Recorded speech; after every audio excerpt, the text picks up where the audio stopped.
এই কাঁথাগুলো কিন্তু সায়ন্তিকা দেবাদ্রিতার যে কাঁথা, সে কাঁথাগুলো কিন্তু মানে আমি নষ্ট করিনি আগের থেকে, যে এরকম কোনো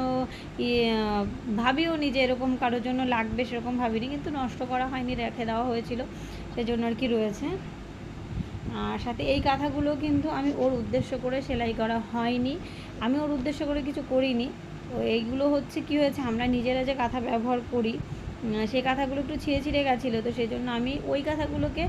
আবার নতুন করে সেলাই করতে হবে বলে আমি আরও দরকার নেই, মানে বড় কাঁথাই ছিঁড়ে গেছে, সে তো আমি সেটাকে কী করেছি, একটু একটু জায়গায় হয়ে গেছিলো বলে ওটাকে আমি কেটে ছোটো ছোটো করে নিয়ে নিয়েছি। ওই জন্য ওগুলোকে ছোটো ছোটো করে এরকম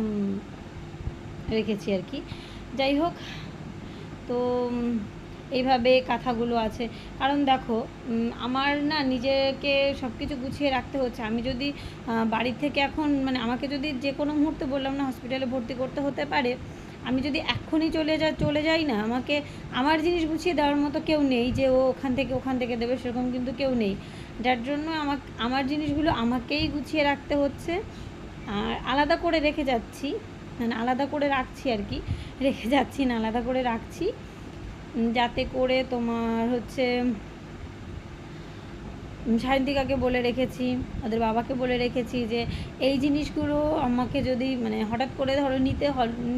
নিয়ে যেতে হলো, তখন লাগবে যে এই ব্যাগে এই জিনিসগুলো আছে, এই জিনিসগুলো মানে যখন যাব তখন দেবে, আর বাকি এই জিনিসগুলো আছে সেই জিনিসগুলো পরে লাগবে। তো সেই জন্য সব কিছুই রেডি করে, মানে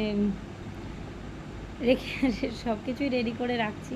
অল্প অল্প করে, কারণ আমি তো একবারে অনেক কাজ করতে পারি না এখন, মানে খুব কষ্ট হয় আর কি, কাজ করতে খুব অসুবিধা, এমনিতেও শরীরটার অবস্থা ভালো না, পেটে খুব সমস্যা হচ্ছে,